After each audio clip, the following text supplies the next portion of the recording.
Imagine being in IT security at a Fortune 500 company, only to discover the very stuff you've been relying on to keep your company safe have been secretly siphoning off sensitive information and live in a hostile country you're not allowed to do business with. This might sound like the plot of a thriller film, but over 300 US companies unknowingly found themselves in such scenarios, with North Korean operatives gaining deep access to their networks and endangering trade secrets. This is the podcast that keeps you safe from scams, hacks, and frauds.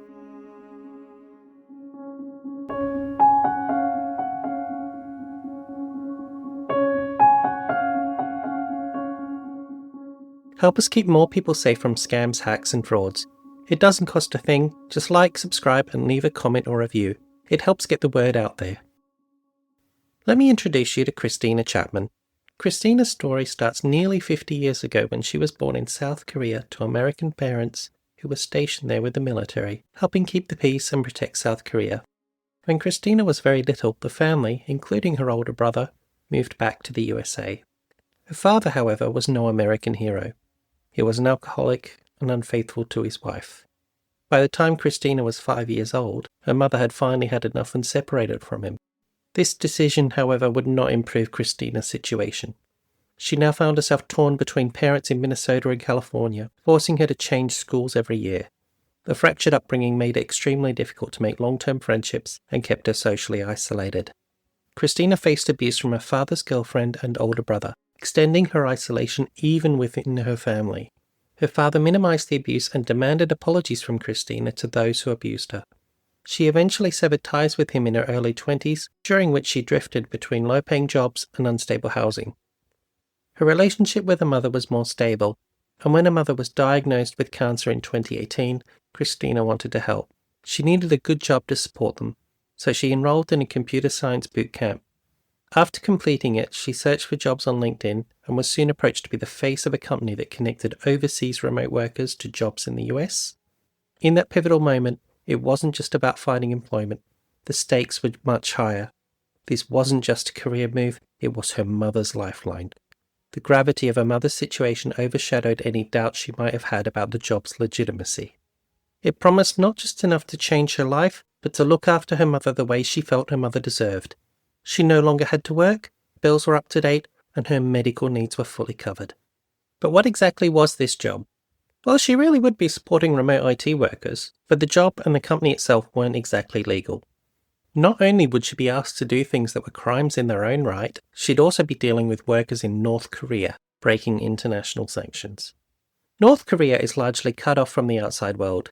Its communications and media are tightly controlled, and both international trade and money transfers are heavily restricted due to its nuclear ambitions. The North Koreans, based just over the border in the Chinese city of Dandong, were running a particularly sophisticated operation.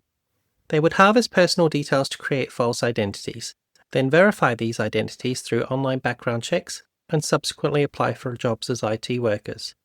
What does North Korea gain for this? Well, first and foremost, they gain much-needed currency for North Korea. What goods and materials they can't make themselves still have to be paid for somehow. Additionally, these operations are believed to support North Korea's munitions industry department, which is their home for their ballistic missile-related activities. By infiltrating companies and acquiring salaries under false pretenses, they can fund their military ambitions, including their nuclear weapons program. 2020 was a particularly good year for these North Korean hacker groups. With more people now working from home due to the pandemic, the increased pressure on IT infrastructure and companies' eagerness to recruit remote workers created many opportunities for employment scams. Most of the companies targeted in this scam aren't named in court documents, but their descriptions reveal the seriousness of the threat. Prominent retailers, a large car manufacturer, a top media company, a leading TV network, a cybersecurity firm, and an aerospace and defense company. Of the few companies that they named, they include Nike. Yes, that Nike. Over 300 companies, including many Fortune 500 firms and at least one US government agency, were affected. Not only were they paying salary to someone they illegally cannot employ, we know in at least some cases they were downloading information from the company servers and sending it elsewhere. This was espionage on a large scale. American companies must verify that employees are authorized to work in the US. Using an I-9 form, or, since 2023, a system called E-Verify. Christine's role was to complete these forms for the North Koreans, forge signatures, pay for background checks, and help them validate their stolen identities. When the North Koreans got hired, laptops were sent to Christine's address. She set them up with remote access so the North Koreans would appear to be working from her home. Christine also cashed their paychecks and transferred money to the North Koreans in China. And in one example, she dispatched an associate to the aerospace and defense industry company mentioned before in order to get a special security card required to access secure US military systems.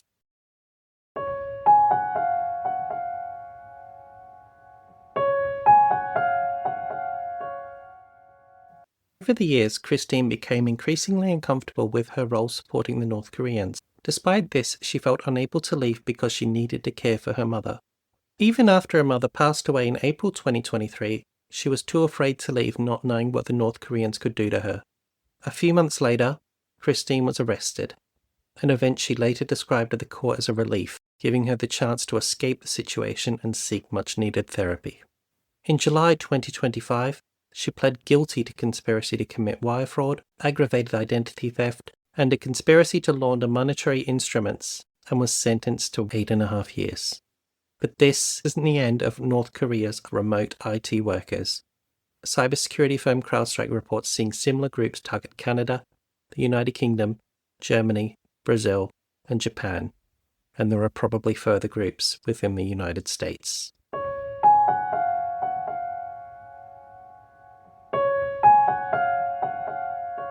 In this particular case, we know the gang has run over 1,000 queries on background checking services, indicating they have access to an extraordinary amount of personal information. The sad fact is, in the handful of decades that we've been online, thousands of data breaches have occurred.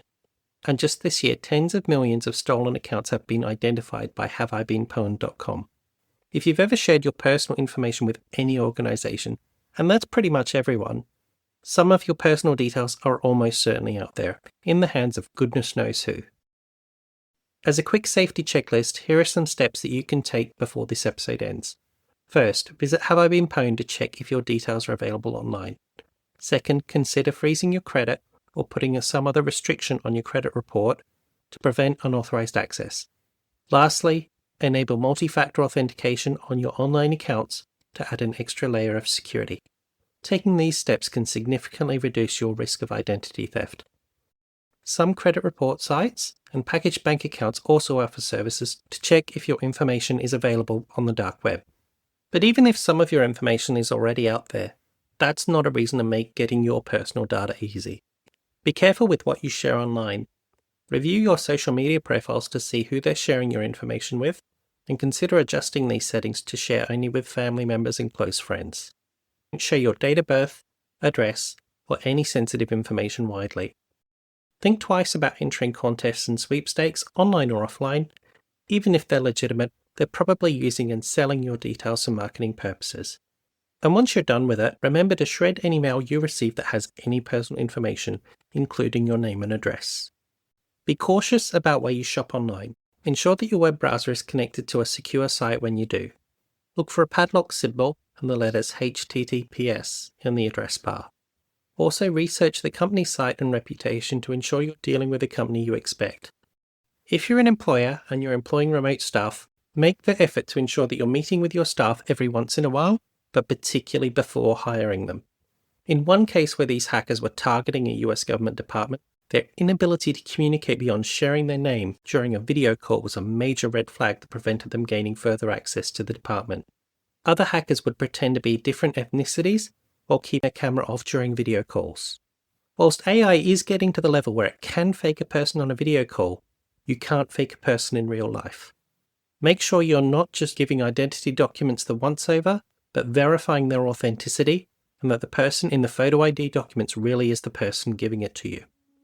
That's all for this week. Please leave a comment or review telling us where you are so we can find stories near you, or email us at cee@scamshacksandfrauds.com with your experiences. For now, I'm C, and this is the podcast dedicated to keeping you safe from scams, hacks, and fraud.